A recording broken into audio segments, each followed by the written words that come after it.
It's just a huge deal of helping people find and helping people engage. Don't just assume it's just going to naturally happen.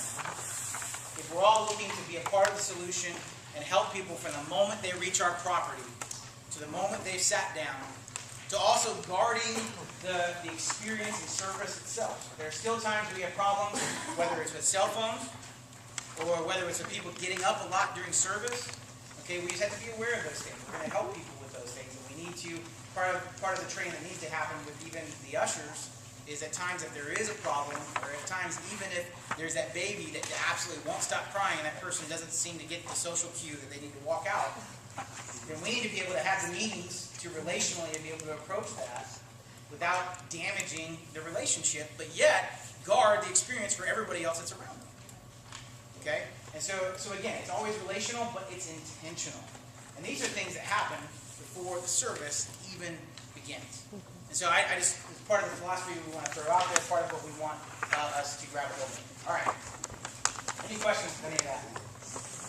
Thoughts or epiphanies? Yes? I don't have a question, but I have a comment. I'm one of those people who sits on the back row. Okay. But anyway, one thing I see repeatedly, and we were taught this way at the Rock Church, as ushers, when someone comes in, especially if it's like they haven't already been seated, you walk up the aisle either with them, or they wait at the back and you walk up ahead of them, you find them a seat, and then you motion them forward, instead of them having to go up there and try to find places. Sure. Yeah, and there's some more that we need to develop, like if a person's showing up really late in the service and everybody's already sitting down, there's a way for someone right there with his greeter ushers or the connections team to be able to say, hey, there's going to come a part in the service. Fellowship's actually just a few minutes. Actually happened in service like 2 Sundays ago. A family arrived and we're about to go to fellowship time, and right at a crucial moment in that transition, they all walked right up to the front. And one of our youth walked right up to the youth section. They felt the need to walk right down that aisle and all the way to that, and I'm like, okay, thank you. But again, it's educating in a relational way. It's our people being intentional to how to help people do that. That's why the lanyards are so important.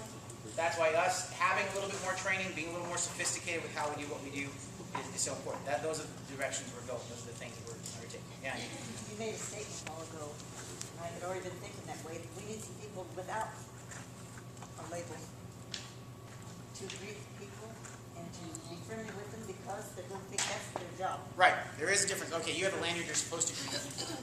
Yes. Versus you're friendly. And honestly, I think that's one of the strengths of our church is that it's one of the comments we get back on a lot of our feedback. We try to do a lot of feedback groups, especially with new people, is that they do feel genuinely welcomed. They do feel like our church is genuinely friendly, not just on a surface level. And so that is one of our strengths. And so we need to capitalize on that and make sure people have the permission to say, you know what, if you don't know somebody, please go up to them and say, you know what, I just haven't had a chance to meet you yet. My name is so-and-so. What is your name? Just be intentional. Be intentional with that. Pastor, Yeah.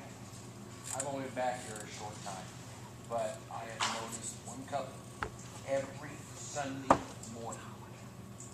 They go up and greet just about everybody. Red and Dorothy Lewis. They're walking around the auditorium and they're greeting everybody. Anybody that can, yeah. They're not wearing lanyards.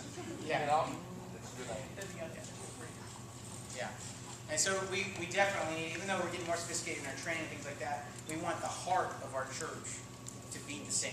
And that's that getting right on purpose. And also, I'd like to make a suggestion that when somebody says, hey, we have a class for you, like on our starting point, there's a starting point class for you. What would be helpful is if somebody says, well, I'll meet you there and I'll introduce you. So next Sunday, I'll meet you right here. I'll walk you into there. Because when we give them, you got Wednesday night and Sunday night and blah, blah, blah. They're not, exactly. So you say, I'm going to meet you there and I'll introduce you. We'll meet right here at the front door and I'll introduce you or I'll walk you into the class. Because that's intimidating to go into a new class with people you don't know. And I don't want us to have that mindset like the Ritz-Carlton does in the physical world. I want us to have that mindset about the kingdom of God, that we are all the concierge of Christ, and that whatever we can do to go above and beyond to help that person connect, where all of a sudden you're thinking, because it's an inconvenience to you because on Wednesday night at 5:15 you're going to meet them here in the gym because you're going to have dinner with them. Yep. And then you say, hey, after dinner, then I'm going to show you where the class is and connect you to the leaders. I've done that with people where I said, hey, we've got a starting point class. This is what it is. Let me introduce you to those leaders, and then I'll take them over that Sunday morning, introduce them to Larissa or Paul. Go the extra mile, the excellence in those details to help people connect. It'll make an internal difference. As an observation, when I first came here, my connection was the people in the choir because I was facing them, and when they would come down to talk to me, because I'm not seeing the guy here and I'm not seeing the guy behind me, but the You see people, them. I see them, I look them in the face. Interesting. That's cool. That's a good one to tell the choir. The importance of what they represent, what they Very do. good, Judy. I never heard that. That's very good. Jimmy, smile. Yes! Yes! Get enough coffee so you can smile. All right. Pastor, Yeah. one thing when, as part of the connection team, when I meet someone, you pull information out of them by just asking general questions.